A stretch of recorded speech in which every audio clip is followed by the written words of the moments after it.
একটা সাধারণ রাত বেশ গভীর হয়ে আসছে। সবই রোজকার মতন চলছে। হঠাৎই একটা ফোন এলো স্টেশন মাস্টারের কাছে। তারপর তার গোটা জীবনটা আর তেমন রইল না যেমন সে চেয়েছিল।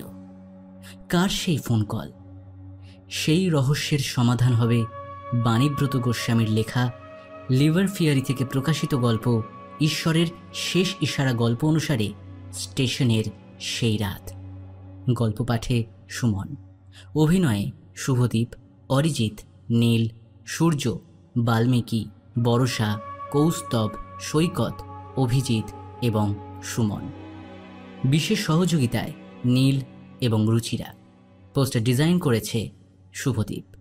Edit and music Phoenix Audioverse. সামগ্রিক পরিচালনাতে সুমন। চলুন আর দেরি না করে শুনে নেওয়া যাক আজকের গল্প স্টেশনের সেই রাত।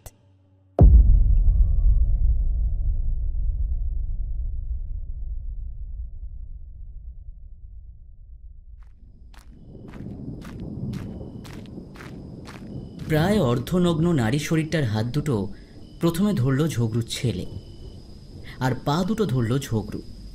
তারপর চ্যাংদোলা করে রেল লাইনের পাশে পাতা কালো প্লাস্টিকের মধ্যে ধপাস করে বডিটা ফেলে দিল।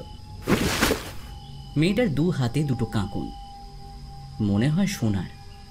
তারপর ফুট দশেক দূরে ছিটকে পড়া কাটা মুন্ডুটার পিছনের খোলা চুলটা মুঠো করে হাতে পেঁচিয়ে নিল ঝগড়ু। দোলাতে দোলাতে মুন্ডুটা নিয়ে আসছে আমার দিকে। বাপ ছেলে দুটোতেই নেশায় টুলছে। খুব সম্ভবত আকণ্ঠ ধেনো টেনেছে। মুন্ডুটা এনে রাখলো মহিলার বুকের মাঝখানে। কাটা গলার নিচে দুই বুকের খাঁজে কাটা মুন্ডুটা আটকে রইল। মুখটা দেখে মনে হলো বয়স বছর 24-25। মাথায় বেশ ঘন চুল, চুলের ফাঁকে ছোট্ট সিঁথিতে এক চিলতি সিঁদুর। তার মানে বিবাহিত। এবার ঝগড়ু আর ওর ছেলে কালো প্লাস্টিকটা দিয়ে বডিটা শক্ত করে দড়ি দিয়ে বেঁধে নিল। তারপর দড়ির ফাঁকে ঢুকিয়ে দিল লম্বা বাঁশটা। বাঁশের দুদিকে দুজন কাঁধ দিয়ে বডিটাকে উঁচু করে হাঁটা দিল দেবীপুর স্টেশনের দিকে। ওখানে গিয়ে আমাকে আবার রিপোর্ট লিখতে হবে। আজ ভেবেছিলাম একটু তাড়াতাড়ি বাড়ি যাব। হয়ে গেল। ইচ্ছে ছিল সিগন্যাল কেবিনের মিত্তিরকে বলে চলে যাব। একে শীতকাল, তার মধ্যে আবার এই টিপটিপ অকাল বর্ষণ। সবে বাড়ি যাব ভাবছি, ঠিক তখনই আগের ট্রেনের গার্ড এই সুখবরটা দিয়ে গেল। বাতকুল্লা দেবীপুরের মাঝখানে কেবিন ছাড়িয়ে ওই 7 আর 8 নম্বর পেন্ডুলাম পোলের মাঝামাঝি এক মহিলা কাটা পড়েছে। যতদূর মনে হচ্ছে আত্মহত্যা। অবশ্য দেখে আমারও তাই মনে হচ্ছে। 1.5 ঘন্টা পরে last train, Bardhaman Howrah local. রিপোর্টটা লিখে সেই ট্রেনে বডিটা তুলে দিতে পারলেই তবে আমার মুক্তি। প্রথমে খবরটা পাওয়ার পর ঝগড়ুদেরই তো খুঁজে পাচ্ছিলাম না। অবশ্য ওদেরও দোষ দেওয়া যায় না। কবে একটা বডি কাটা পড়বে সেই আশায় তো আর সর্বক্ষণ স্টেশনে বসে থাকবে না। ওরা যাতে ডোম শ্মশানের দিকেই থাকে। কাটা পড়লে ঠিক কাকের মুখে খবর পেয়ে যায়। একটু পরেই চলে আসে স্টেশনে। আজকে এত রাতে মনে হয় যথাসময়ে খবর পায়নি। আর সত্যি বলতে পাবেই বা কী করে? কাকেরাই এই শীতের রাতে এখনও খবর পায়নি। নাহলে এতক্ষণে ঠুকরে নরমাংস খাওয়ার লোভে দলে দলে মাথার উপর চক্কর কাটা শুরু করে দিত। তার উপর কড়া ঠান্ডাতে ওরাও নেশাতে বুঁদ। তাই আসতে অনেক দেরি করল। সেই জন্য আরও দেরি হয়ে গেল। তাও পাওয়া গেছে এই অনেক। এই কাজ তো 1000 পয়সা দিলেও অন্য কেউ করবে না। ওরাই বা কত পায়? সারা রাত মোটামুটি জেগে বডি ব্যান্ডেল স্টেশনে জমা করে বাপ বেটায় ওই 250 করে সাকুল্যে 500 টাকা পাবে। তবে এ কাজে ঝুঁকি আছে অনেক। কারণ বডি নিয়ে কামরার ভেতরে উঠতে দেয় না, প্যাসেঞ্জার থাকে। ওরা বাঁশটা ঢুকিয়ে দেয় ট্রেনের একদম পেছনে, মানে গার্ডের কামরার পিছনে দুটো বাফারের খাঁজে। তারপর দুজনে দুটো বাফারের দুদিকে পা দিয়ে চড়ে বসে। রোদ, জল, বৃষ্টি, শীতের হাওয়া সব সহ্য করে। নেশায় চুর হয়ে ওই বাফারের ওপর বসে থাকে। একটু ফসকালেই পড়ে যাওয়ার সম্ভাবনা। এইসব 7-5 ভাবছি, হঠাৎ সঙ্গীত ফিরল শ্যামলবাবুর গলায়। ও ভালো কথা, বলা হয়নি সবার কথা। এই শ্যামলবাবু হলো কাউন্টার ক্লার্ক। আমার অফিসের সামনেই এগিয়ে এসে বলে উঠল, কি হলো গোসাহেব, আজকে আবার কপালে মরা পাহারা? হ্যাঁ সাহেব কথাটা শুনলে আমার মাথায় রক্ত উঠে যায়। একে এই ধ্যার ধ্যারে গোবিন্দপুর স্টেশন দেবীপুর। আমরা 4টি মোটে লোক। কেবিনে আছে বাসুদেব মিত্র, কাউন্টারে এই শ্যামল গুছাইত, আর 5 ফরমাস খাটে গোবিন্দ, মানে গোবিন্দ কোলে। আর সব শেষেই আমি, স্টেশনের সেই হতভাগ্য স্টেশন মাস্টার, যেখানে কোনো ঢাল নেই তরোয়াল নেই, তার আবার নিধিরাম সর্দার স্টেশন মাস্টার। ঘেন্না ধরে গেল এই চাকরিতে। কত স্বপ্ন চোখে নিয়ে রেলে চাকরি পেলাম, কিছুদিনের মধ্যে প্রমোশনও পেয়ে গেলাম। তখন বুঝিনি যে আসলে সেটা শাস্তি। দিল ঠেলেই দেবীপুরে স্টেশন মাস্টার করে। এখন থাকি স্টেশনের কাছেই একটা ঘর ভাড়া করে। বিয়ে করতে সাহস হয় না, আর মনও চায় না। বিয়ে করে হবেটা কি? আমি পড়ে থাকবো এখানে, আর বউ থাকবে কলকাতাতে। আর এখানে এই অজ পাড়াগাঁ জঙ্গলের রাজত্বে বউকে নিয়ে আসার কোনো মানেই হয় না। তার চেয়ে হাত পুড়িয়ে খাই, সেই ভালো। তাই নিজের ওপরেই নিজের মাঝে মধ্যে রাগ হয়। তবু সামলে নিয়ে বললাম, কি আর করা যাবে, ডিউটি। তা আপনার হিসেব মিলে গেছে? এখনও তো লাস্ট লোকাল ঢুকতে দেরি আছে। আরে না না, আজকে হাওয়া খারাপ, আজ যা ঠান্ডা পড়েছে, আর তার সাথে এই শীতের বৃষ্টি। ও বাবারে, এই এত রাতে কে আর আসবে বলুন তো টিকিট কাটতে? খুব প্রয়োজন না হলে কেউ ঘর থেকে বেরোবে ভেবেছেন? আমি হিসাব মোটামুটি মিলিয়ে রেখেছি, যদি ওই 2-1টা টিকিট ফিকিট কাটতে হয়, তাই এখনো খোলা রেখেছি আর কি। ট্রেনটা চলে গেলে কেটে পড়বো। খুব শীত পড়েছে, তা একটু চা খাবেন নাকি? তাহলে গোবিন্দকে দিকে আনাই। হ্যাঁ, চা একটু খাওয়াই যায় বটে। লাইন দিয়ে হেঁটে আসার সময় ছাতা থাকলেও 2-4 ফোঁটা জল গায়ে পড়েছে। গাটা একটু কেমন স্যাঁত স্যাঁত করছে। একটু চা হলে মন্দ হয় না। বলুন। শ্যামলবাবু চিৎকার করে ডেকে গোবিন্দকে চা আনতে দিল। তারপর ফস করে একটা সিগারেট ধরালো। দেশলাই কাঠির আগুনে অন্ধকার স্টেশন চত্বরে একটা মুহূর্তের জন্য আলো আঁধারি খেলে গেল। তাতে আবার চোখে পড়ল সেই প্লাস্টিকে মোড়া ডেড বডিটা। বুকের কাছটা বেশ উঁচু হয়ে রয়েছে। আমি জানি ওখানে মুন্ডুটা আছে। যতই মরা হোক, তবু তো মানুষ, একটা প্রাণহীন দেহ। জীবন আর মৃত্যুর কি নিবিড় সম্পর্ক। একটা জীবন বিরক্ত অপেক্ষমান একটা হঠাৎ মৃত্যুর কিছু নির্দিষ্ট আনুষঙ্গিক কার্যকলাপে। ভাবার ফাঁকেই চা এসে গেল। আবার গল্পে মশগুল হয়ে গেলাম। এবার শ্যামলবাবু হঠাৎ হাত ঘুরিয়ে দেখলেন। দেখেই বলে উঠলেন, আরে ঘোষদা, 11টা বেজে গেছে তো, এখনো তো লাস্ট ট্রেনটা পাস করলো না। একবার বর্ধমানে ফোন টোন করুন। সত্যি তো, খেয়ালই করা হয়নি।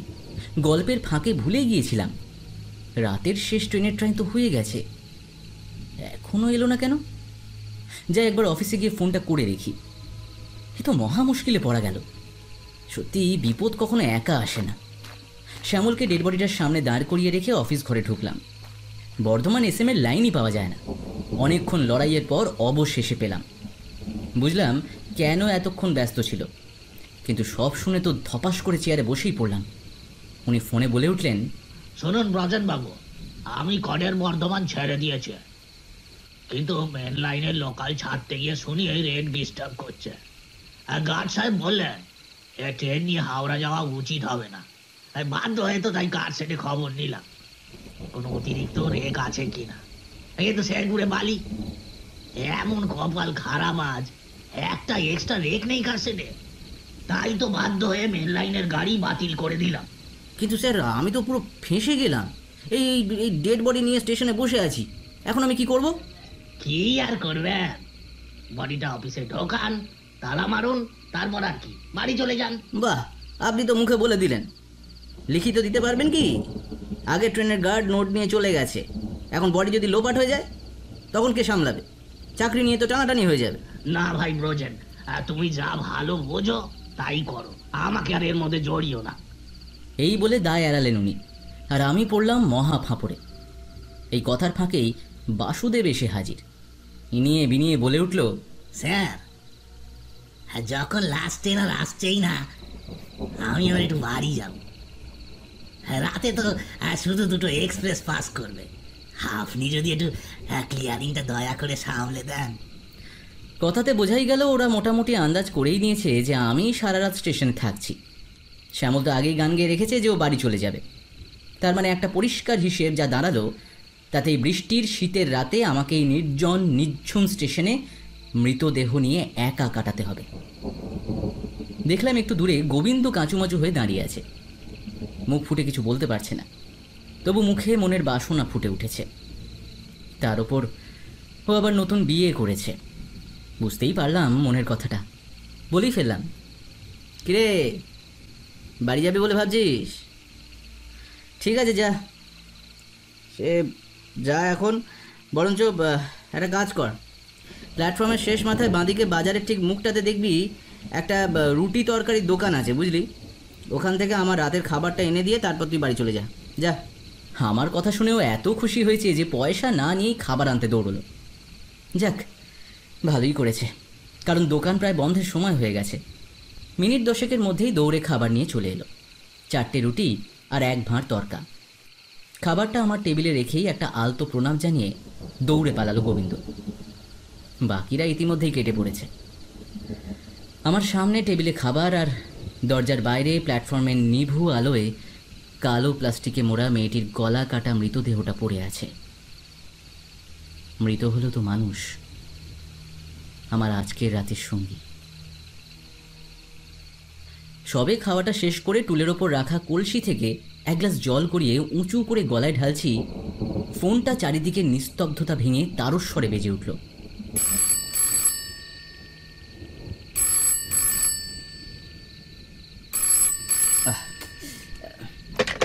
হ্যালো হ্যালো হ্যালো হ্যাঁ, আমি ব্যান্ডেলের এসএম কথা বলছিলাম। বলছি, বডিটা তো আপনারা পাঠাতে পারলেন না, কিন্তু আমার খাতায় তো নোট করা হয়ে গেছে। ছবি তো ছাটানো হলো না।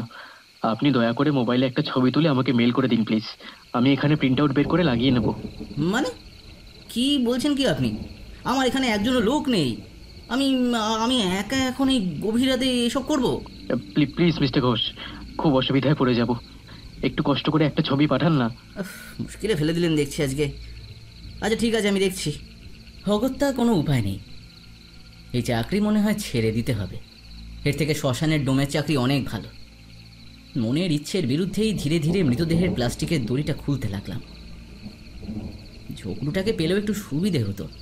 সে বেটা ট্রেন ক্যান্সেল শুনে অনেক আগেই কেটে পড়েছে। দড়িটা খুলতে গিয়ে কয়েকবার হাতটা মুন্ডুতে লাগলো। মুন্ডুটা একটু নড়ছে, না দুলছে বলাই ভালো। মনে হয় হাতে লেগে। অনেক কসরত করে অবশেষে দড়িটা খুলতে পারলাম। এবার প্লাস্টিকটা খুলতে সত্যি একটু ভয় করছে। আসলে ছোটবেলা থেকেই আমি নাস্তিক। বিজ্ঞান নিয়ে পড়েছি, আর ভূতে বিন্দুমাত্র বিশ্বাস নেই। মৃত্যুর পরে দেহ জড় পদার্থ ছাড়া আর কিছুই নয়। নিজের মনকে নিজেই সাহস দিচ্ছি। অবশেষে কালো প্লাস্টিকটা খুলে ফেললাম। আবার ভালো করে তাকালাম মুন্ডুটার দিকে। তাকিয়ে আছে আমার দিকে। কি বলবে প্রাণহীন, মনে হচ্ছে এক দৃষ্টে আমার দিকে অবাক হয়ে তাকিয়ে আছে। কিন্তু এইভাবে 2 বুকের ফাঁকে রাখা মুন্ডুটার সমেত ছবি তোলা যায় নাকি? নিজের হাতেই মেয়েটার কাপড় চোপড় যতটা পারলাম ঠিক করে দিলাম। ঠিক করতে গিয়ে হঠাৎ দেখলাম একটা হাত মুঠো। এতক্ষণ খেয়াল করিনি। মুঠোটা খুব শক্ত। মুঠোটা বেশ জোর লাগিয়ে খুলতে হলো। কিন্তু মুঠোর ভেতরে এটা কি? একটা লকেট, সঙ্গে 1 টুকরো কালো কারের সুতো। লকেটের উপর লেখা ইংরেজি অক্ষরে ভি। হাত থেকে জিনিসগুলো নিতে গিয়ে দেখলাম 4-5টা কালো লোম। মনে হলো কারো শরীর থেকে ছিঁড়ে নেওয়া হয়েছে। যাই হোক, সব জিনিসগুলি একটা কাগজে মুড়ে টেবিলের ওপর রাখলাম। এবার করতে হবে আসল কাজ। মুন্ডুটাকে নিয়ে কাটা গলার ওপর সেট করতে হবে। বরফের মতো ঠান্ডা মেয়েটির মাথাটা, রেশমের মতো এক ঢাল চুল, গায়ের রংটা মাজা, চোখ দুটো খুব মায়াবী। মুন্ডুটা মেয়েটার বুকের ওপর থেকে 2 হাতে ধরে তুলতেই মনে হলো যেন মেয়েটি আমার দিকে তাকিয়ে হাসছে। দূর, তা আবার হয় নাকি? মরে ভূত হয়ে গেছে, যত সব মনের ভুল।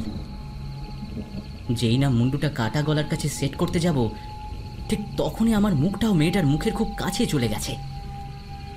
আমি যেন স্পষ্ট একটা মিহি গলায় শুনতে পেলাম কে যেন বলছে, বিনোদ। এই বিনোদ নামে তো আমি কাউকে চিনি না, কোশমিন কালেও চিনতাম না। তাহলে এই নামটাই বা আমার মাথায় এলো কেন? কে ডাকলো ওই নাম ধরে এই নির্জন স্টেশনে? এবার আমার হাত পা কাঁপছে, নিজের কানকে নিজে বিশ্বাস করতে পারছি না। এ অবিশ্বাস্য। আবার মেয়েটির দিকে তাকালাম, ঠিক মনে হচ্ছে যেন একটি জীবন্ত উদ্ভিন্ন যৌবনা মেয়ে আমার দিকে তাকিয়ে শুয়ে যেন আমাকে ডাকছে। অবশেষে আমি কাঁপতে কাঁপতে একটা ছবি তুললাম। তবে একটা কথা ঠিক, এতক্ষণ কাটা মুন্ডুটা আলাদা থাকায় মৃতদেহটার ভেতর যে ভয়টা লুকিয়েছিল, কাটা মাথাটা জুড়ে দেওয়ার পর সেই আতঙ্কের সাথে একটু হলেও সাহস জুড়েছে। মানে একটা স্বাভাবিক দেহ আর কি। তবে মেয়েটির মুখটা এখন আর নির্লিপ্ত নয়, বাংময়, যেন সারা রাত আমার সাথে গল্প করতে চায়। আমার পাশে বসে যেন অনেক না বলা কথা ফিসফিস করে বলতে চায় আমার কাঁধে মাথা রেখে। আমি অফিসের ভেতরে যাচ্ছি, কিন্তু বুঝতে পারছি না, আবার বেরিয়ে আসছি। এখন অবশ্য বৃষ্টিটা একটু ধরেছে, এবারে শীতেও বেশ জল হচ্ছে। যাই, প্লাস্টিকটা ঢাকা দিয়ে আসি, যদি মেয়েটার গায়ে জল পড়ে। অথচ ঢাকা দিতেও মন চাইছে না। মেয়েটার মুখের দিকে চেয়ে আছি, মেয়েটার চোখের দিকে আবার তাকালাম। মেয়েটা যেন বারবার আমাকে বোঝাতে চাইছে তার মৃত্যু স্বাভাবিক স্বাভাবিক আত্মহত্যা নয়, এটা একটা খুন। হয়তোবা আমি যেন এর শেষ দেখে ছাড়ি, এই অনুরোধ যেন চোখ বেয়ে তার গালে গড়িয়ে পড়ছে। আমার আর ভয় লাগছে না মেয়েটিকে, কেমন একটা ভালোবাসা জন্মাচ্ছে, মায়া পড়ে যাচ্ছে। মানুষ হয়তো হাতের কাছে আর কাউকে না পেলে এরকমই মৃত্যুর ওপারের মানুষকেই আপন করে নেয়। হঠাৎ দেখলাম মেঘ ফাটিয়ে একটু আকাশ বেরিয়েছে। প্রথমে বুঝতে পারিনি, জানান দিল জ্যোৎস্না। ওই মেঘের ফাঁক গলে সেও কোনো ফাঁকে ফিক করে হাসছে। এক চিলতে এসে পড়েছে মেয়েটির মুখে। কি নাম এই মেয়েটির? ওর বাড়ি কোথায়? ওর বাড়িতে কি কি আছে কে জানে। কি সুন্দর লাগছে মেয়েটিকে, চাঁদের দুধ গায়ে মেখে বড় সুন্দর হয়ে উঠেছে সে। মৃত্যু যেন ওকে আরো সুন্দর করে দিয়েছে। এই পৃথিবীর প্রতি ওর কোনো প্রতিবাদ নেই, নালিশ নেই, চাহিদা নেই, স্বার্থপরতা নেই। মৃত্যু এক অদ্ভুত শান্তি আর পরিতৃপ্তি লেপে দিয়েছে যেন সারা গায়ে। হাজার কথা ভাবার ফাঁকে কখন পূবাকাশ ফর্সা হতে লেগেছে খেয়াল করিনি। একটু পরেই মিত্তির এসে যাবে, ভোরের ফার্স্ট ট্রেন ঢুকবে, মানে ছানা লোকাল। ছানা বোঝাই থাকে। দূরে দেখি হঠাৎ ঝগড়ু আর ওর ছেলে গা মাথা মুড়ি দিয়ে হেঁটে আসছে। ওরা সব জানে, সব খবর রাখে, ঠিক জানে এই গাড়িতে বডিটা নিয়ে যেতে হবে। ওদের বললাম বডিটা ভালো করে বেঁধে নিতে। বাঁধা শেষ হতেই গাড়িটা ঢুকে গেল। ওরা দড়ির ভিতর বাঁশটা ঢুকিয়ে নিয়ে ট্রেনের পিছন দিকে হাঁটা দিল। আমি গার্ড সাহেবের সাথে কথা বলছি, কিন্তু তাকিয়ে আছি প্লাস্টিকটার পুঁটলার দিকে। আমার এত মন খারাপ হচ্ছে কেন সামান্য একটা রেলে কাটা পড়া মৃতদেহের জন্য? আমি তাকে চিনি না, জানি না। কি অনামিকা যে আমায় একটা রাতে শুধু জড় পদার্থের মতো শীতল নির্লিপ্ত হয়ে শুয়ে থেকে আমার হৃদয় চিরে দিয়ে চলে গেল। আমায় জানতে হবেই কে এই নারী, কি তার মৃত্যু রহস্য। সব আমায় খুঁজে বের করতে হবে, করতেই হবে। যোগাযোগ করলাম ব্যান্ডেলে। ওখানে যে জিআরপি অফিসারের আন্ডারে কেসটা নথিভুক্ত হয়েছে সে আমার মোটামুটি মুখ চেনা। আগে কিছুদিন আমার সাথে বর্ধমানে ছিল, অম্লানবাবু। পদবিটা যতদূর মনে পড়ছে দত্ত। একটু বেলায় শ্যামলকে বলে আমি চাটা খেয়ে ওই কাগজের মোড়কটা নিয়ে ব্যান্ডেলের উদ্দেশ্যে বেরোলাম। ডাউন 8:40 গার্ডের কূপেই উঠেছি। টুকটাক কথা হচ্ছে ওই ট্রেনের গার্ডের সাথে। গত রাতের গল্পটাই বলছি। উনি বললেন, দেখুন বিভিন্ন থানায় মিসিং ডায়েরির সাথে ফটো ম্যাচ করাতে হবে, তাতে যদি কোনো খোঁজ পাওয়া যায়। আচ্ছা, ছবিগুলো কি সব থানায় পাঠানো হয়েছে? না, এই তো একটু আগে বডিটা পাঠালাম। আমার কাছে কিছু এভিডেন্স আছে, সেটাও হ্যান্ড ওভার করবো আর পুরো ব্যাপারটার খোঁজ খবরও নেব। তা একবারই তো বডির সাথে ওটা পাঠিয়ে দিয়ে একটা ফোন করে দিতে পারতেন। না মানে আসলে আমি নিজেই চাই কেসটা একটু সিরিয়াসলি তদন্ত হোক, তাই আর কি। ও তাই বলুন, নতুন চাকরি তাই তো, অফুরন্ত উৎসাহ। কদিন যাক সব গা সওয়া হয়ে যাবে। আর যাই হোক, চেষ্টা করছেন যখন, লড়াই চালিয়ে যান। Best of luck. আমি নেমে পড়লাম ব্যান্ডেল স্টেশনে। স্টেশন মাস্টারের ঘরের দিকে হাঁটা লাগিয়েছি, হঠাৎ অম্লানের সাথে দেখা। দেখলাম বুকের ওপর প্লেটে লেখা অম্লান দত্ত। যাক, তার মানে পদবিটা পুরো ভুলে যায়নি। তবে ওর তীক্ষ্ণ চোখ আমাকে আগেই দেখে নিয়েছে। দূর থেকেই হাত নেড়ে চিৎকার করে উঠল, আরে ব্রোজেন জি, কি খবর? এই বহুদিন পরে দেখলাম তো। আর বলো না ভাই, তোমার কাছেই যাচ্ছিলাম। ভালোই হলো দেখা হয়ে গেল। কেন হে, হঠাৎ আমার সাথে দরকার পড়লো যে বড়? যাকে যাক, তবু আমার সৌভাগ্য, সেই ছুতোয় দেখা তো হলো। হ্যাঁ, সেটা ঠিক। আচ্ছা, এবার কাজের কথায় আসি। আমি একটা মেয়ের ডেড বডি সকালে পাঠিয়েছি, কম বয়সী। হ্যাঁ, সকালেই আমি ওটা টেক ওভার নিয়েছি। এসএমকে বলে দিয়েছি সব থানায় খবরটা পাঠিয়ে দিতে। তবে এক ঝলক দেখেই বুঝে গেছি এটা দুর্ঘটনা বা আত্মহত্যা নয়, পরিষ্কার খুন। তাই পোস্টমর্টমে পাঠিয়েছি। রিপোর্টটা আসুক, দেখা যাক। তোমাকে বলি, আমার কাছে কিছু সেই রাতের ঘটনার চিহ্ন আছে। আমি ডেড বডির সাথে ইচ্ছে করেই পাঠাইনি, সরাসরি তোমাকে দেবো বলে নিয়ে এসেছি। বলেই কাগজের প্যাকেটটা অম্লানের হাতে তুলে দিলাম। অম্লান প্যাকেটটা সন্তর্পণে খুলে আমাকে গম্ভীরভাবে প্রশ্ন করলো, কোত্থেকে পেলে এগুলো? মেয়েটির ডান হাতের মুঠোয় ছিল এটা। ধন্যবাদ ভাইয়া, এটা আমার বেশ কাজে লাগবে। আমি ওর দুটো হাত ধরে বললাম, তুমি তুমি কেসটা একটু সিরিয়াসলি দেখো, যাতে প্রকৃত সত্যটা বেরোয়। দেখো, আমরা সব কেসে কিন্তু মন দিয়েই তদন্ত করি, চাই প্রকৃত অপরাধীকেই ধরতে। তবে একটা কথা জানতে খুব ইচ্ছে করছে, মেয়েটি কি তোমার পরিচিত? না, তা আমি জানি না, তবু আমি চাই ওই খুনি ধরা পড়ুক। দেখো, আমার যে কোনো সাহায্য তুমি পাবে। ঠিক আছে, আমি যথাসম্ভব চেষ্টা করছি। দিন দুয়েক কেটে গেছে, নিজের কাজ নিয়ে ব্যস্ত, তবু মনের ভেতর একটা খচখচানি থেকেই গেছে। সন্ধেবেলা হঠাৎ অম্লানের ফোন।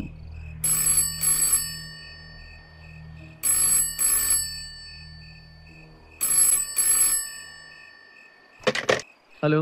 হ্যাঁ হ্যাঁ, হ্যালো। হ্যাঁ, আমি অম্লান বলছি রে। পোস্টমর্টমের রিপোর্ট এসে গেছে। মেয়েটিকে মারার আগে ধর্ষণ করা হয়েছিল। প্রচুর পরিমাণে ঘুমের ওষুধও পাওয়া গেছে পেটে। তবুও খুনি রিস্ক নেয়নি, রেল লাইনে শুইয়ে দিয়ে গেছে। এখন ফরেন্সিকরা আসুক, বাকিটা তখনই পরিষ্কার হবে। বডির কোনো দাবিদারের খোঁজ পাওয়া গেছে? না, সব থানাতেই তো খবর গেছে, এখনো অবধি কোনো মিসিং ডায়েরির সাথে ম্যাচ করছে না। আচ্ছা ঠিক আছে, দেখো কতদূর কি হয়। ভাবছি বডিটা যদি বেওয়ারিশ হয়ে যায় তাহলে তো কেসটা দাঁড়াবে না, কিন্তু একটা মানুষ হারিয়ে গেল, তার কোনো মিসিং ডায়েরি হবে না? আশ্চর্য। কিন্তু বিনোদ নামটা কি অম্লানকে বলা উচিত হবে? না না না না না, মনে হয় না। আমি ডেড বডির মুখের কাছে কান নিয়ে ফিসফিস করে খুনির নাম শুনেছি, এটা শুনলে অম্লান বিশ্বাস তো করবেই না, উল্টে হাসবে। তবু মেয়েটির বাড়ির সন্ধান কোনো মতে পাওয়া গেলেও একটা সূত্র পাওয়া যেত, অন্তত খুনির কাছাকাছি পৌঁছানোর একটা চেষ্টা করা যেত। মনটা কিছুতেই মানছে না। দুদিন মনে পাথর চেপে কাজ করে গেলাম, মুখ বুঝে। তবে মেজাজটা ভালো নেই, মনটা ছটফট করছে। 3 দিনের মাথায় আর থাকতেই পারলাম না, অম্লানকে একটা ফোন করেই ফেললাম। ফোন তুলেই অম্লান বলে উঠল, আরে ভাই, তোমাকেই তো ফোন করতে যাচ্ছিলাম, অনেক খবর আছে। ও তাই নাকি? কি খবর ভাই? শোনো, ফরেন্সিক এসে গেছে। তোমার দেওয়া এই স্যাম্পেলগুলো যার ধর্ষণ সেই করেছে, তবে খুন সে করেছে কিনা সেটা এখনই বলা যাচ্ছে না। তবে নাটের গুরু যে, তার নামের আদ্যক্ষর ভি। বাহ বাহ বাহ, তাহলে তো অনেকটাই তদন্ত এগিয়েছে। ওকে, ঠিক আছে ভাই, গুড নাইট। ফোনটা রাখার 1 মিনিটের মধ্যেই ফোনটা আবার বেজে উঠল।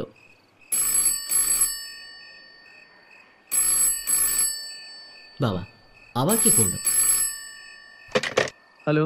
হ্যাঁ বলো। শোনো, বলছি আজকে সকালেই একটা মিসিং ডায়েরি হয়েছে বোলপুরের কাছে আহমেদপুর থানায়। ছবিটার সাথে মেয়েটির মুখটা ম্যাচ করছে। থানা থেকে ওর বাড়িতে লোককে খবর দেওয়া হয়েছে, কালকে মেয়েটির বাড়ির লোকেরা মর্গে আসবে বডি নিতে। আচ্ছা, আমাকে সময়টা জানিও, আমিও যাব। কেসটা ফাইনালি আহমেদপুর থানাতেই ফাইল হলো। আমি পুরো ডিটেলে রিপোর্টটা তৈরি করে নিচ্ছি।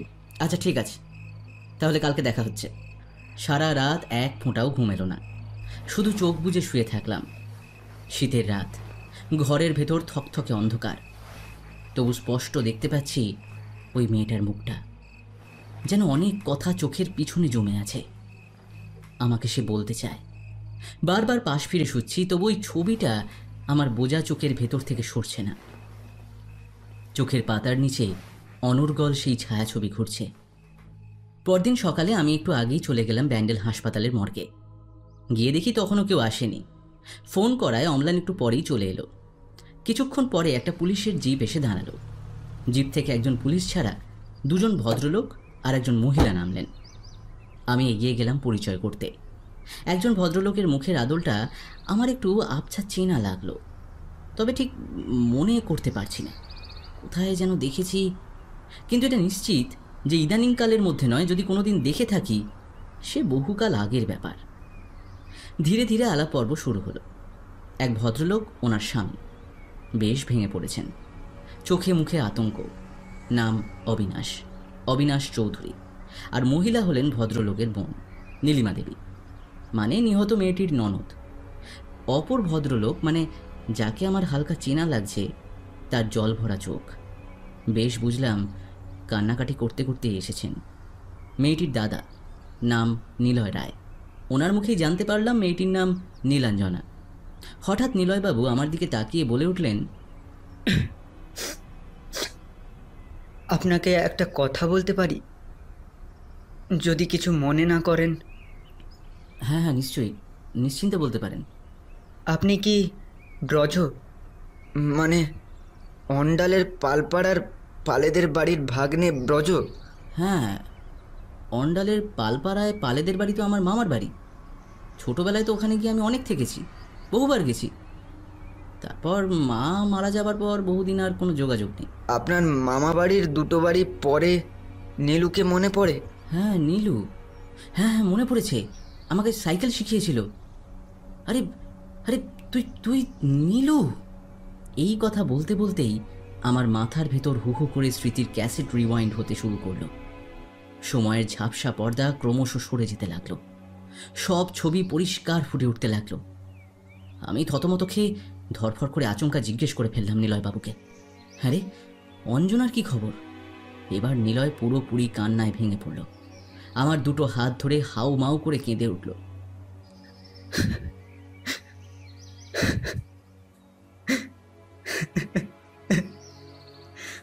অঞ্জনা আর নেই, ওর পুরো নামই তো নীলাঞ্জনা।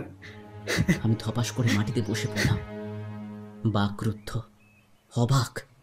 সেদিন এক ফোঁটাও আমি চিনতে পারলাম না। মানুষ এত পাল্টে যেতে পারে? আর চিনলেই বা কি করতাম? ততক্ষণে তো সব শেষ। মনে পড়তে লাগলো ছেলেবেলার সেই সব ফেলে আসা নানা রঙের দিনগুলি। তখন আমাদের শীত পড়তেই বার্ষিক পরীক্ষা শেষ হয়ে যেত। তারপর 1 মাস ছুটি, স্কুল খুললে নতুন ক্লাস। তাই ছুটিতে কোনো পড়াশোনার বালাই থাকতো না। আমরা ভাই বোনেরা দল বেঁধে মায়ের সাথে মামার বাড়ি গিয়ে থাকতাম। তখন এই নিলয় ছিল আমার সমবয়সী, খেলার সাথী। শেষবারের কথাটা বেশি ভালো মনে আছে। তখন আমার বয়স কত হবে, বড় জোর 14-15। আমাদের মামার বাড়ির পিছনে একটা জামরুল গাছ ছিল। বিকেলের মিঠে রোদ হালকা হাসির মতো তখন জামরুল গাছের পাতায় লেগে থাকতো। আমি আর নিলয় উঠতাম গাছে জামরুল পাড়তে। গাছের নিচে ফ্রক মেলে দাঁড়িয়ে থাকতো অঞ্জনা, মানে এই নীলাঞ্জনা। তখন হয়তো সবেও 12ই পড়েছে। জামরুলের ডাল খুব নরম, বড় ভয় পেত অঞ্জনা। বারবার আমাদের সাবধান করত। ওর কোঁচড় পুরো জামরুলে ভরে গেলে আমরা নেমে আসতাম। 3 জনে বাগানে বসে জামরুল খেতাম। ইট দিয়ে দাগ কেটে 16 ঘুঁটি খেলতাম। তবে সবচেয়ে মজা হতো লুকোচুরি খেলার সময়। বেশ মনে আছে আজও, স্পষ্ট। নিলয় চোর হয়েছিল, আমি আর অঞ্জনা লুকিয়েছিলাম ভাড়ার ঘরের পিছনে, সিঁড়ির নিচে। ঠিক তার পাশে একটা কুলুঙ্গি ছিল।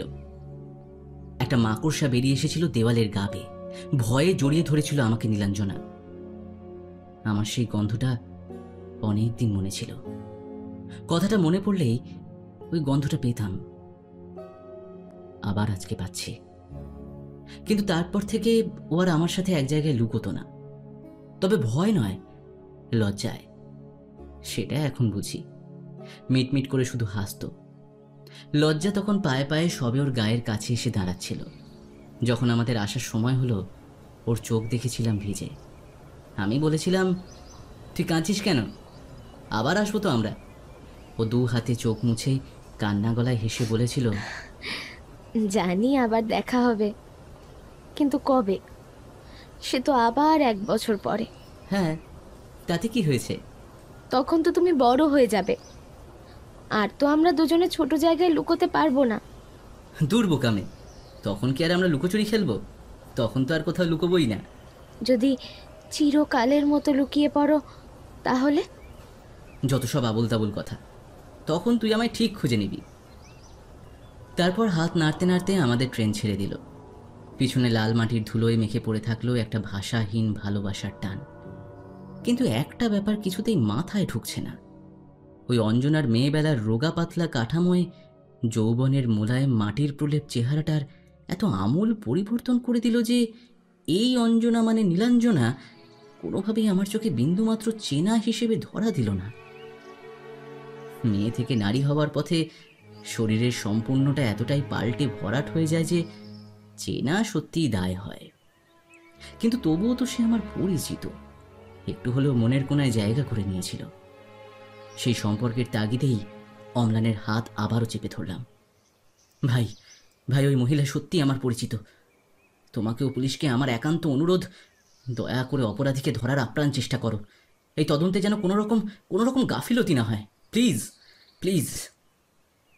আমার কথার ফাঁকেই মুখের কথাটা কেড়ে নিয়ে নিলয় হঠাৎই অম্লানের দিকে তাকিয়ে বলে উঠল, স্যার, একটা কথা বলবো?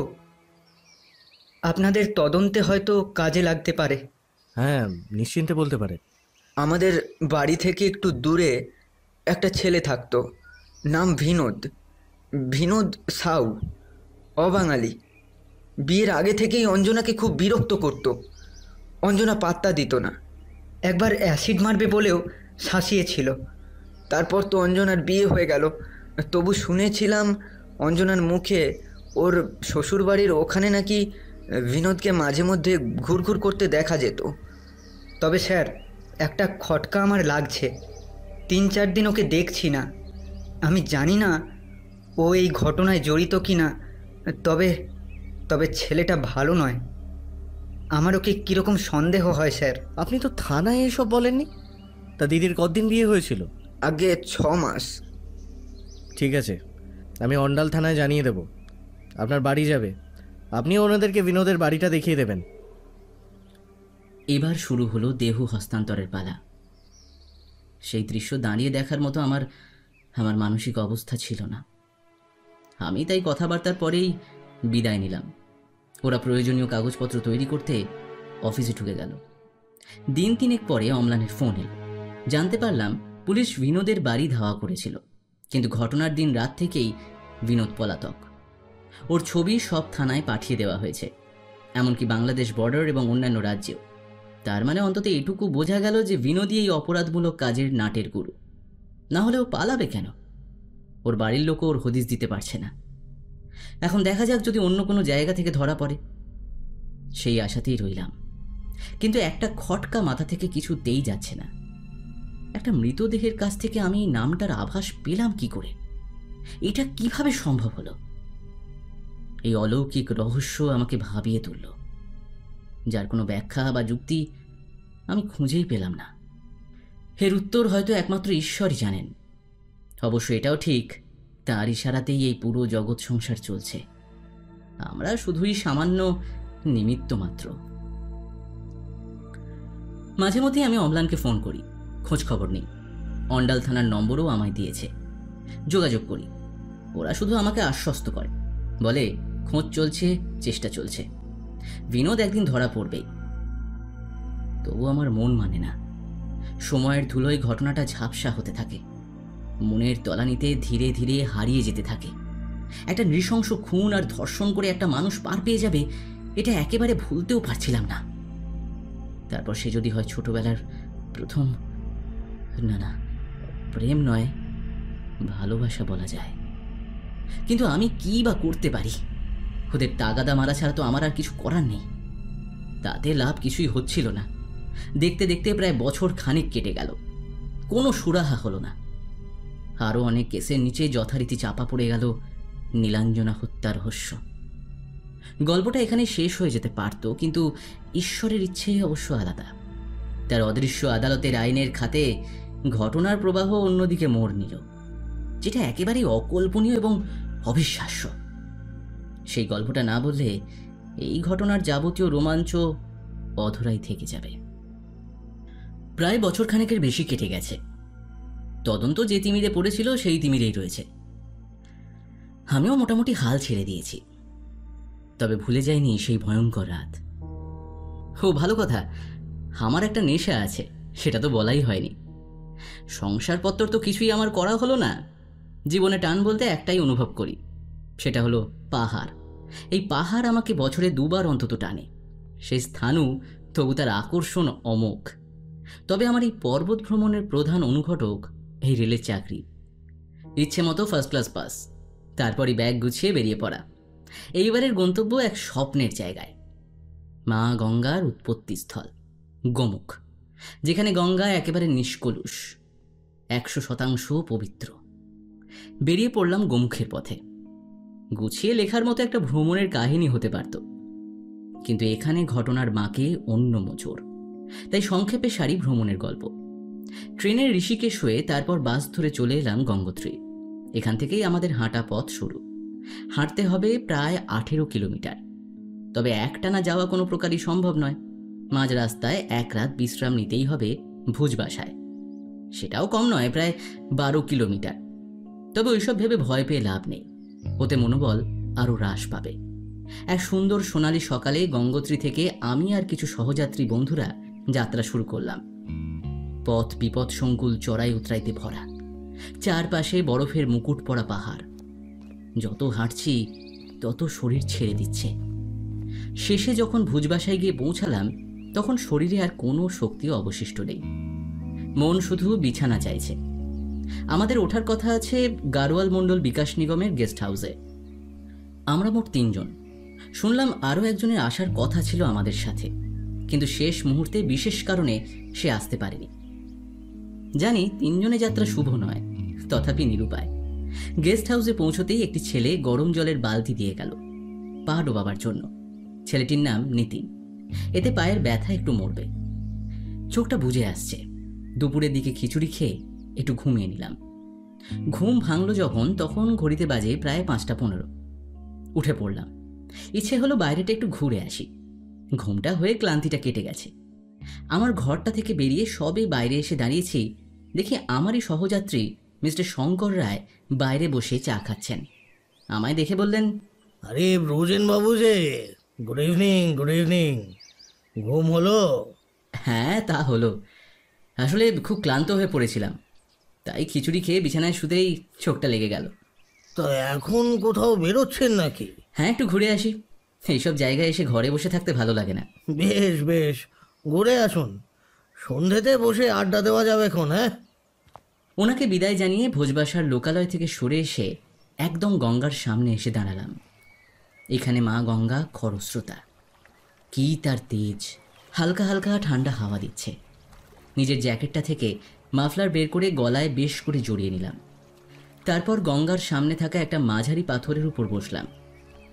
চোখ বন্ধ করে নিঃশ্বাস নিলাম। এরকম বাতাস কোথাও গেলেও পাওয়া যাবে না। চারদিকটা বেশ লাগছে। লোকজনের কোলাহল নেই, শুধু মা গঙ্গার বয়ে চলার শব্দ আর কিছু নাম না জানা পাখির ডাক শুনতে পাচ্ছি। গঙ্গার ঠিক ওপারে এপারের মতোই পাথুরে জমি মিশেছে গভীর জঙ্গলের মধ্যে। মাঝে মাঝে একটা দমকা ঠান্ডা বাতাস এসে গায়ে লাগছে, সাথে সাথে একটা কেমন শীষ দেওয়ার মতো শব্দ। পিছন ফিরে দেখলাম, কেউ কি ডাকলো আমায়? না না, কেউ তো নেই। মাঝে মাঝে হাওয়ার দমকায় যেন মনে হচ্ছে কেউ যেন আমায় পিছন থেকে ডাকছে। হাত ঘড়ির দিকে চোখ গেল। দেখতে দেখতে কখন 6:20 বাজতে চলেছে খেয়ালই করিনি। আকাশের দিকে চেয়ে দেখলাম, সূর্য তখন হারিয়ে গেছে মেঘের মধ্যে। পশ্চিম আকাশে মেঘ জমেছে, বৃষ্টি আসতে পারে। মাঝে মাঝে বিদ্যুতের ঝিলিক চোখে পড়ছে। চারিদিকে অদ্ভুত নিস্তব্ধতা। এবারে হোটেলে ফিরে যেতে হবে। এই ভেবে পিছন ফিরে উঠে দাঁড়াতেই আবার এক দমকা বাতাস এসে আমার পিঠে লাগলো, আর সাথে সাথে সেই শব্দ। যেন কেউ আমার নাম ধরে ডাকলো। এলোমেলো হাওয়াতে অনেক শব্দ ভেসে আসে। নিস্তব্ধতার জন্য মানুষের অবচেতন মনে আসে যেন কেউ তার নাম ধরে ডাকছে। মনের ভুল ভেবে পা বাড়াতেই আবার সেই দমকা হাওয়া এসে লাগলো। সাথে এবার স্পষ্ট শুনলাম এক নারী কণ্ঠের ডাক। আমায় ডাকছে। চমকে গিয়ে পিছনে ফিরে তাকাতেই দেখলাম গঙ্গার ঠিক ওপারে সন্ধ্যের আলো আঁধারি পরিবেশে কেউ যেন দাঁড়িয়ে আছে। তার ঘাড় একদিকে কেমন কাত হয়ে রয়েছে। কি মনে হতে ভালো করে দেখব বলে কাছে এগোতেই হাওয়ার সাথে ভেসে এলো একটা কথা, সে এখানে আছে, সে এখানে আছে। সাথে সাথে এক বিদ্যুৎ ঝলকে পরিষ্কার দেখলাম নীলাঞ্জনা। তার গলা দিয়ে তখনও রক্ত গড়িয়ে পড়ছে। আমি দেখে নিজেকে স্থির রাখতে পারলাম না, পাথুরে জমিতে বসে পড়ি। ভয়ে চোখ বন্ধ করে ফেলেছি। গায়ে টুকটাক বৃষ্টির ফোঁটা লাগতে চোখটা খুললাম। ভয়ে চমকে আমি তখন ভাষা হারিয়ে ফেলেছিলাম। অন্ধকারে কাউকে আর দেখতে পেলাম না। বৃষ্টির বেগ বাড়তেই আমি সেখান থেকে উঠে হাঁটার বেগ বাড়িয়ে হোটেলের মুখে পৌঁছানোর চেষ্টা করতে লাগলাম। মাথায় তখন ঘুরছে নীলাঞ্জনার অবয়ব আর সাথে ওর কথাগুলো। সে আছে, সে এখানে আছে, মানে কি বলতে চাইল সে? এত বছর বাদে ঠিক সেদিনের মতো অনুভূতি হচ্ছিল। জোর পায়ে আমি যখন হোটেলের দালানে এসে উঠলাম তখন বৃষ্টির বেগ বেশ বাড়ল। তখনও আমি হোটেলের বাইরে টিনের দরজাতে হাত দিয়ে ক্রমাগত হাঁপিয়ে চলেছি। হঠাৎ কাঁধে একটা হাতের স্পর্শে চমকে উঠলাম। দেখি নিতিন এসে দাঁড়িয়েছে। বলল, साहब उस कमरे में आपको बुला रहा है। ও আচ্ছা, ঠিক है आ रहा हूँ। और एक बात था साहब, साहब आपको कुछ हुआ है क्या? हाँ, नहीं कुछ नहीं। আর কিছু কথা না বাড়িয়ে আমি ধীর পায়ে দুলতে দুলতে এসে পৌঁছালাম আমাদের একটি কমন রুমে। ঘরে ঢুকতেই যাব এমন সময় লোডশেডিং। অবাক হওয়ার কিছু নেই, এখানে এটা রোজকার ব্যাপার। ঘরের মধ্যে মানুষের কথাবার্তা ছাড়া আর কিছুই নেই। এমন সময় ক্লিক শব্দে একজনের লাইটার জ্বলে উঠল। আমি চোখ তুলে চাইতেই একজন নতুন মানুষ দেখতে পেলাম। লাইটারের আলোতে তার মুখের একদিকটা উজ্জ্বল হলেও অন্য দিক যেন আধারে মিশে আছে। সেই সময় শঙ্করবাবুর গলা পেলাম। আরে ব্রজ, তোমার জন্যই অপেক্ষা করছিলাম। Meet mister Binod. উনি আমাদের চারজনেরই একজন। কাল আসতে পারেননি ঠিকই, কিন্তু আজ সন্ধ্যেতেই এসে পৌঁছলেন। বিনোদ নামটা শুনে আমি তখন স্তব্ধ হয়ে গেছি। এক ঝটকায় কয়েক বছর আগে ঘটে যাওয়া নীলাঞ্জনার মৃত্যুর সাথে আজকের সন্ধেবেলায় তার ফিরে এসে জানান দেওয়া যে সে আছে, সব কিছু মিলে মিশে এক হয়ে যাচ্ছিল। আমি আর কিচ্ছু ভাবতে পারছিলাম না, কোনো ভাষা ছিল না আমার। আমি অপলক দৃষ্টিতে লোকটির দিকে তাকিয়েছিলাম। ঘোর কাটলো লোকটির কথায়। হ্যালো মিস্টার ব্রজ, আমি বিনোদ। আমার আপনাদের সাথে আসার কথা ছিল, কিন্তু একটা কাজে আটকে যায় আর কাজ মিটতে বেরিয়ে পড়ি। আর তারপর রাস্তায় যা বারিশ শুরু হয়েছে, ভেবেছিলাম তো ভিজেই যাব। আরে এসে শুনি আপনি বাইরে গেছেন। বাহ, আপনি তো বেশ ভালো বাংলা বলেন। আমি নন বেঙ্গলি হলেও কলকাতাতেই মানুষ। কলকাতার কোথায়? কলকাতার। अरे नितिन अभी तक हैलोजन नहीं लाया। अरे ये लड़का क्या कर रहा है? কথাটা শেষ হলো না, তার আগেই আমাদের ম্যানেজার বাবু শুক্লাল এসে হাজির। তারপর নিতিন তার পিছন পিছন একটা হ্যালোজেন নিয়ে আমাদের ঘরে প্রবেশ করলো। কলকাতার কোথায় ওনার বাড়ি সেই মুহূর্তে আমার জানা হলো না। সবাই নিজেদের মধ্যে গল্পে মশগুল হয়ে গেল। কিন্তু আমার মনের ভিতর জমতে থাকা প্রশ্নগুলো আমাকে অস্থির করে তুলছিল। যা বৃষ্টি শুরু হলো তাতে তো মনে হচ্ছে না যে কাল সকালে আমরা বেরোতে পারবো। अगर बारिश ऐसे ही जारी रही तो बेहतर होगा कि आप लोग यहाँ कल रुक जाइए, कल यहाँ से ना निकले। उम्मीद है कि अगले दिन आसमान साफ हो जाएगा। তা আজকের মেনু কি? मैं यहाँ और क्या कर सकता हूँ साहब, मैं खिचड़ी और अंडे फ्राई कर रहा हूँ। হ্যাঁ হ্যাঁ, ওতেই হবে। শুক্লাল বাংলা বলতে না পারলেও বুঝতে পারে ভালো। এইসব কথার মধ্যে আমার একদম ভালো লাগছিল না। আমার শরীরটা একটু খারাপ লাগছে বলে আমি নিজের ঘরে ফিরে এলাম। জানলার ধারে এসে বাইরের দিকে তাকালাম। মুষলধারে বৃষ্টি তখনও হচ্ছে। নীলাঞ্জনার কথাগুলো বারবার আমার মনের মধ্যে ঝড় তুলছিল। আমি সত্যি কি দেখলাম? নীলাঞ্জনাই কি এসেছিল, নাকি নাকি সবটাই আমার মনের ভূত? কিন্তু তাই যদি হয়, তাহলে ওর কথার সাথে আজ এত বছর বাদে এসে বিনোদ নামটা কি করে আমার মাথায় এলো? আর আজ আমাদের সাথে সেই নামেরই এক অপরিচিত ব্যক্তি কি করে আমাদের সঙ্গী হলো? না, আর কিছুই ভালো লাগছে না। বিছানায় এসে শুয়ে পড়লাম। তবে মনের মধ্যে আসা প্রশ্নগুলোর উত্তর আমি বের করবই। বিনোদের সাথে আলাপ জমাতে হবে। সেদিন রাত্রে কোনো রকমে একটু খিচুড়ি খেয়ে নিজের ঘরে এসে শুয়ে পড়লাম। ভাবতে হবে কিভাবে বিনোদের আসল পরিচয় জানা যায়। বিভিন্ন কথা ভাবতে ভাবতে কখন যে চোখ লেগে গেছিল জানি না। ঘুম যখন ভাঙল তখন দেখি ভোর হয়ে গেছে। তখন অবশ্য টিপটিপ করে বৃষ্টি হয়েই চলেছে। পাশের ডেস্কের উপরে রাখা আমার হাত ঘড়িতে দেখলাম ভোর 5:10। উঠে পড়লাম। নিজের ঘর থেকে বেরিয়ে বারান্দায় এসে দেখি মেঘের জন্য সূর্যের আলো তখনও ফোটেনি। হালকা বৃষ্টি হচ্ছে, চারিদিক নিস্তব্ধ। এরকম আলো আঁধারি পরিবেশ সত্যি মায়া তৈরি করে। পকেট থেকে মোবাইলটা বের করে কিছু ছবি তুললাম। গতকাল থেকে যা হচ্ছে তাতে সত্যি নিজের এই স্মৃতি জমিয়ে রাখার যন্ত্রটির কথা ভুলেই গেছিলাম। কয়েকটা ছবি তুলতে তুলতে বাইরের দরজার কাছে এসে দাঁড়িয়েছি। হঠাৎ একটা আওয়াজে চমকে গেলাম। ভালো করে খেয়াল করতে দেখি আমাদের পিছনের ঘর থেকে আওয়াজটা আসছে, কেমন কাঠ কাটার শব্দ। সেখানে পৌঁছে দেখি একটা কাঠের গুদাম ঘর, তার পাশেই কেউ একজন কাঠ কাটছে। আরে নিতিন! আরে নিতিন, এত সকালে? নিতিন আমার আশাতে একটু চমকে গেছিল। এক গাল হেসে কিছু না বলে নিজের হাত গুটিয়ে ছোট ছোট কাঠের টুকরোগুলো এক কোপে অর্ধেক করে দিচ্ছিল।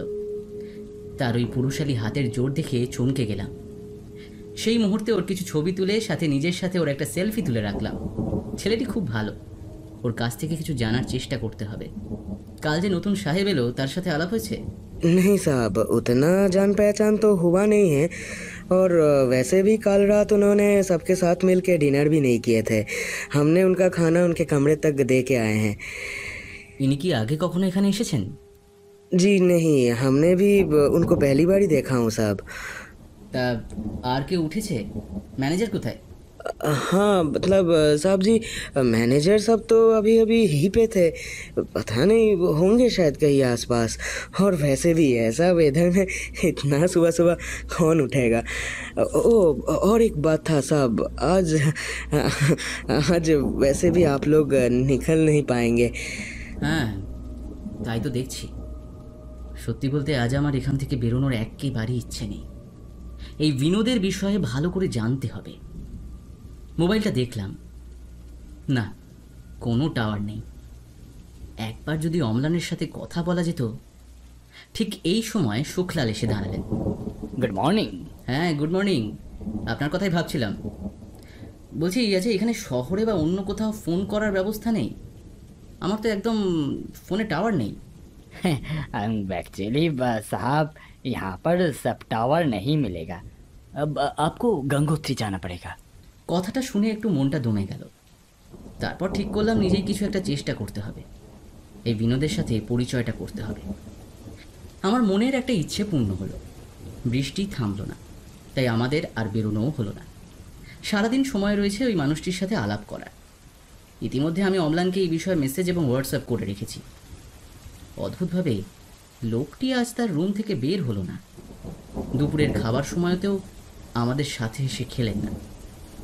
লোকটি যেন বেশি মিশতে চান না, কেমন যেন নিজেকে সবসময় সবার থেকে আলাদা করে রেখেছে। দুপুরের খাবার সময় নিতিনকে জিজ্ঞেস করলাম, ওই নতুন সাহেব আসবেন না? जी नहीं साहब जी, आज भी उनका तबीयत थोड़ा ख़राब है, इसीलिए हमको बोला गया है कि उनका खाना उनके कमरे में ही देने के लिए।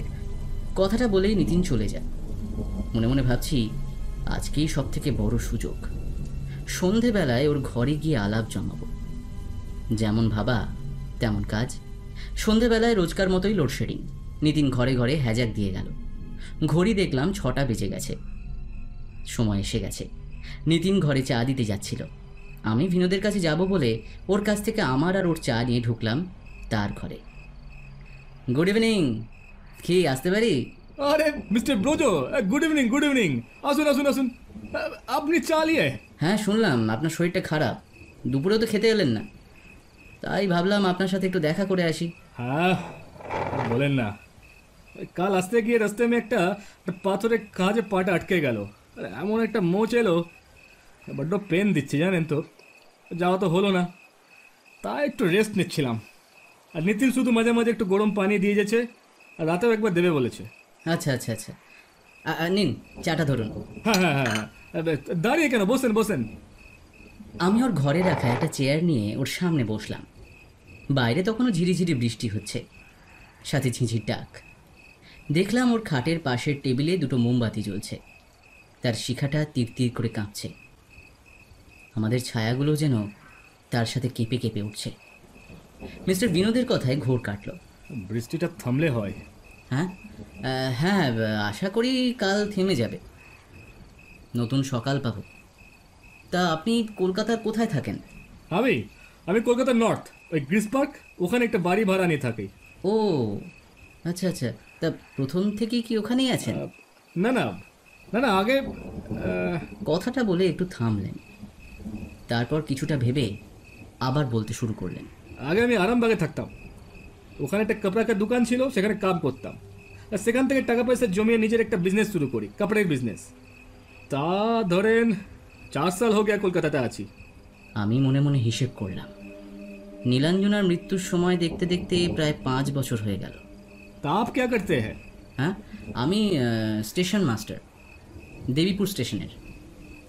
চেনেন?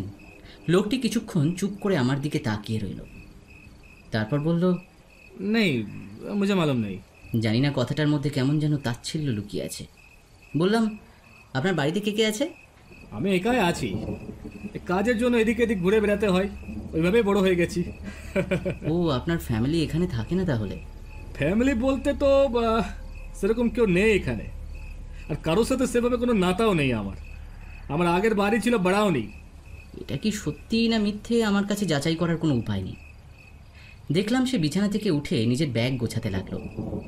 মনে হলো আমার উপস্থিতি তার আর ভালো লাগছে না, কিন্তু আমিও ছাড়বার পাত্র নই।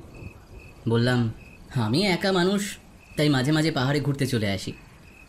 এবারে ঠিক করলাম মা গঙ্গার উৎসস্থল দেখব, তাই বেরিয়ে পড়লাম। জানেন তো, গঙ্গার কাছে অনেকে আসেন পাপ ধুতে, মুক্তি পেতে। কথাটা শুনে তিনি একটু চুপ করে রইলেন, তারপর একটা সিগারেট ধরিয়ে বলতে শুরু করলেন। হ্যাঁ, এ বাত আপনি একদম ঠিক বলছেন। আমিও অনেকটা সেই কারণে এসেছিলাম হরিদ্বার, আর তারপর সেখান থেকে 4 ধাম দর্শন করবো বলে ঠিক করি, আবার নিকল পড়ে। এটা আপনার প্রথম ট্রেক, তাই না? হ্যাঁ, আসল মে মন কে অন্দর সে এক। কথাটা শেষ করলেন না তিনি, সিগারেটের শেষ টান দিয়ে জানলা দিয়ে ছুঁড়ে ফেলে দিলেন। যতদূর মনে আছে, বিনোদ নামের ব্যক্তিটি যে নীলাঞ্জনাকে হত্যা করেছে, সে অনেক দিন থেকেই তাকে ভালোবাসত। তবে প্রতি মুহূর্তে তাকে ফলো করা, বিরক্ত করা এবং জোর করে ভালোবাসা আদায় করার চেষ্টাতে কোথাও সত্যিকারের ভালোবাসা থাকে বলে আমি বিশ্বাস করি না। শেষে তাকে না পেয়ে ওইভাবে হত্যা। সে যাই করুক, যেখানেই থাকুক, তার শাস্তি পাওয়া অবশ্যই দরকার। এই মিস্টার বিনোদের উপর সন্দেহটা ক্রমশ বেড়ে চলেছে আমার। ওনার ব্যাগ গুছানো দেখেই বোঝা যাচ্ছিল উনি মানসিকভাবে একটু ঘেঁটে আছেন। হ্যাঁ, এত মানুষের পাপ ধুতে ধুতে মা গঙ্গাও কলুষিত হয়ে গেছে। প্রত্যেকের জীবনেই কিছু না কিছু ঘটনা থাকে যা নিজের মধ্যে লুকিয়ে বেড়াতে হয়। কথাটা শুনে উনি একটু বিচলিত হয়ে উঠলেন। বুঝতে পারলাম আমার কথাগুলো ওনার আর ভালো লাগছে না। ঘড়ি দেখলাম, কথায় কথায় রাত 9টা বাজতে চলেছে। এবার ব্রহ্মাস্ত্রটা ছাড়বো ঠিক করলাম। নিজের মনেই বলে উঠলাম, আমার এক বন্ধুর আসার কথা ছিল, সে এলো না। আমার শরীরটাও ভালো যাচ্ছে না। এখানে যা ঠান্ডা, আমার খুব কষ্ট হচ্ছে। আমি নেমে যাব গঙ্গোত্রীতে। মনে হয় ফাঁসলো বিনোদ। বলে উঠল, তা আপনার দোস্ত আপনার সাথে এলো না কেন? সুযোগ বুঝে বানিয়ে গল্প বলা শুরু করলাম। আমার বন্ধু নিলয় অন্ডালে থাকে, আমাদের একসাথেই আসার কথা ছিল, একই ট্রেনে, ট্রেন মিস করলো, ফোন করে বললো পরের দিনের ট্রেনে তৎকালে টিকিট কেটে আসছে। সেই জন্যই তো অপেক্ষা করছি, কিন্তু শরীরটা দিচ্ছে না। ভাবছি নেমে যাব। শেষের লাইনটা বলে বিনোদের চোখ মুখ দেখে বোঝার চেষ্টা করলাম। ওর বোন নীলাঞ্জনার ভয়ঙ্কর মৃত্যুতে বেচারা একেবারে ভেঙে পড়েছিল। কথাটা বলে বিনোদের প্রতিক্রিয়া দেখতে যাব, এমন সময় একটা শব্দে চমকে উঠলাম। দেখি নিতিন গরম জলের ছোট বালতি নিয়ে ঘরে ঢুকছিল। হঠাৎ তার হাত থেকে সেটা পড়ে যায়, ঘরময় জলের জল হয়ে যায়। ছুটে আসে শুক্লাল, মিস্টার বিনোদ ছুটে যায় সেদিকে, আমিও এগিয়ে যাই। মনে মনে ওর উপর রাগ হচ্ছিল। একটুর জন্য খুনির রূপ বেরিয়ে আসা থেকে আটকে গেল সবটা। সবাই তখন ব্যস্ত হয়ে পড়ল নিতিনের পায়ে গরম জল পড়ে যাওয়া এবং তাতে ওষুধ দেওয়াতে। আমি ঘর থেকে বেরিয়ে এলাম। জাস্ট একটুর জন্য উত্তর অজানা রয়ে গেল। কাল কিভাবে শুরু করব সেটা ভাবছি। আমাদের সব কথা আমি মোবাইলে রেকর্ড করে রাখছিলাম। ঘরে ফিরে এসে আবার অম্লানকে মেসেজ করলাম। সেদিন রাত্রে অল্প কিছু খেয়ে ঘুমিয়ে পড়ি।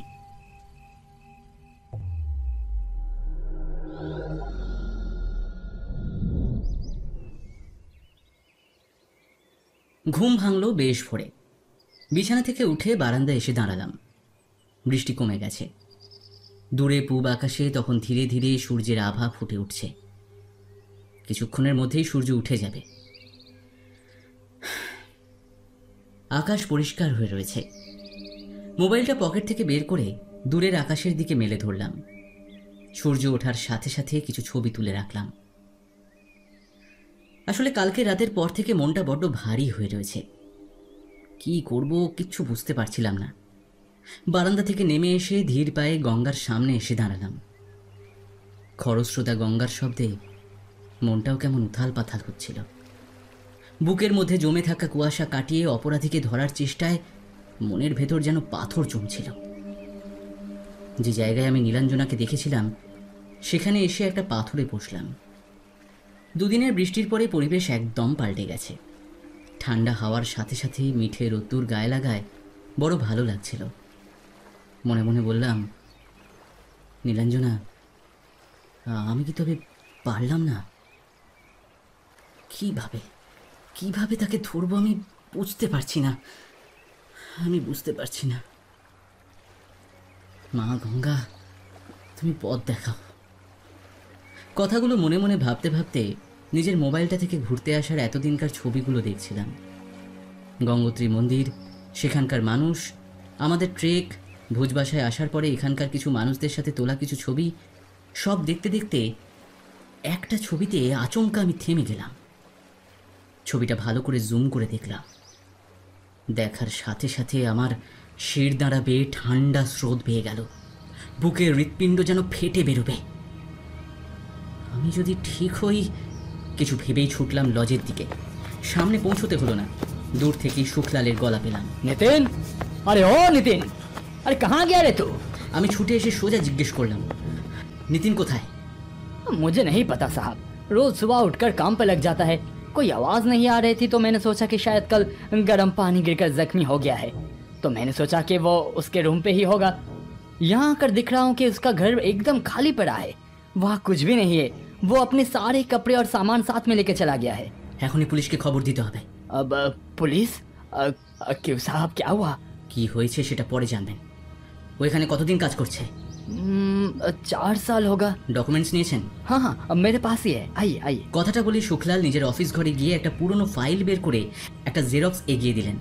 দেখলাম সেখানে নাম विनोद साव। আপনারা নিতিন বলে ডাকতেন কেন? पहले मैं उसे विनोद ही बुलाता था, तो वो कहता था कि नितिन बुलाओ। हम तो उसका ये विनोद नाम भी भूल गए थे।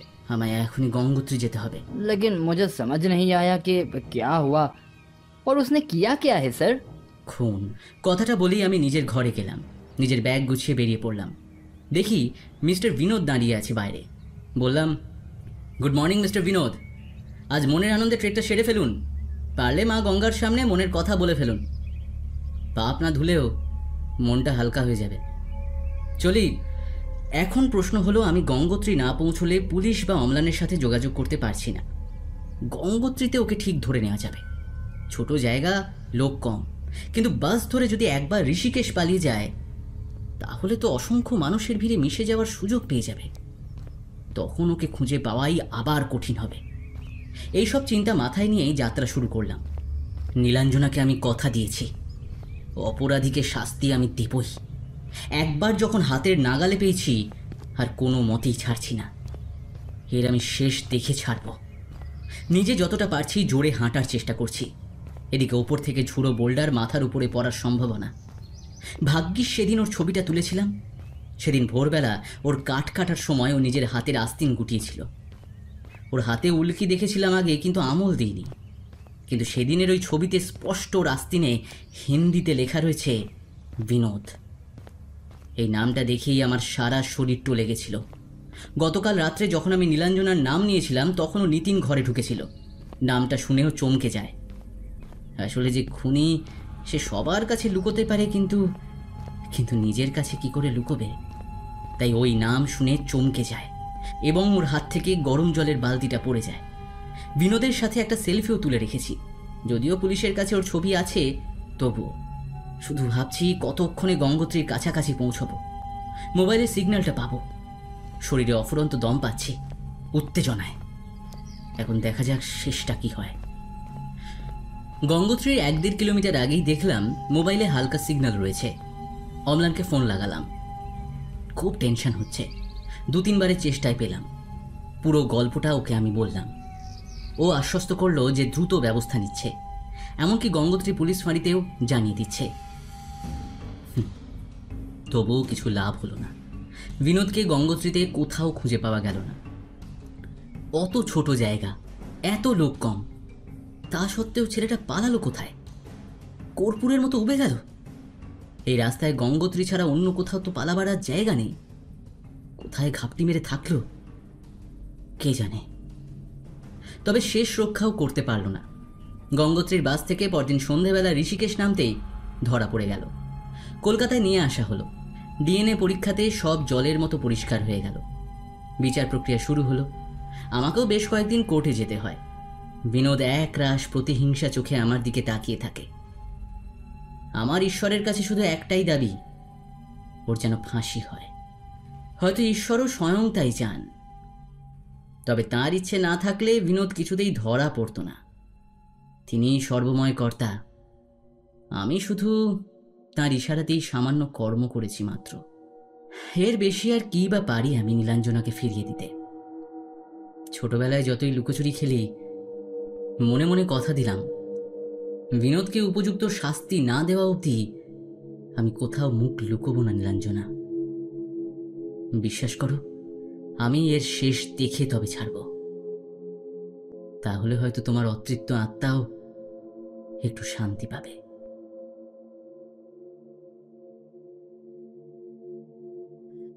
গল্পটি আপনাদের কেমন লাগলো অবশ্যই কমেন্ট করে জানাবেন। আরও নতুন গল্প শুনতে অবশ্যই সাবস্ক্রাইব করতে ভুলবেন না। আপনাদের জন্য রইল দারুণ একটা সুখবর। এখন আপনার লেখা গল্পও শুনতে পারেন আমাদের এখন গল্প ইউটিউব চ্যানেলে। আপনার লেখা ভৌতিক, অলৌকিক, সাসপেন্স, থ্রিলার অথবা প্রেমের গল্প পাঠাতে পারেন আমাদের মেলের মাধ্যমে ekhongolpo@gmail.com এই ঠিকানায়। কমপক্ষে 2টি গল্প পাঠাবেন। গল্পটি অবশ্যই মৌলিক এবং পূর্বে অডিও রূপান্তর হয়নি এমন হতে হবে। গল্পের শব্দ সংখ্যা হবে কমপক্ষে 4000। সাথে পাঠাবেন আপনার একটা ছবি ও ফোন নাম্বার। আজ আমাদের সাথে ছিল আমাদের বন্ধু চ্যানেল পার্টনার্স রেনি টেলস এবং বং স্টোরি সার্কেল। তাদের চ্যানেলের লিঙ্ক ডেসক্রিপশনে দেওয়া রইল। তাহলে দেখা হচ্ছে খুব তাড়াতাড়ি আগামী গল্পে। শুভরাত্রি।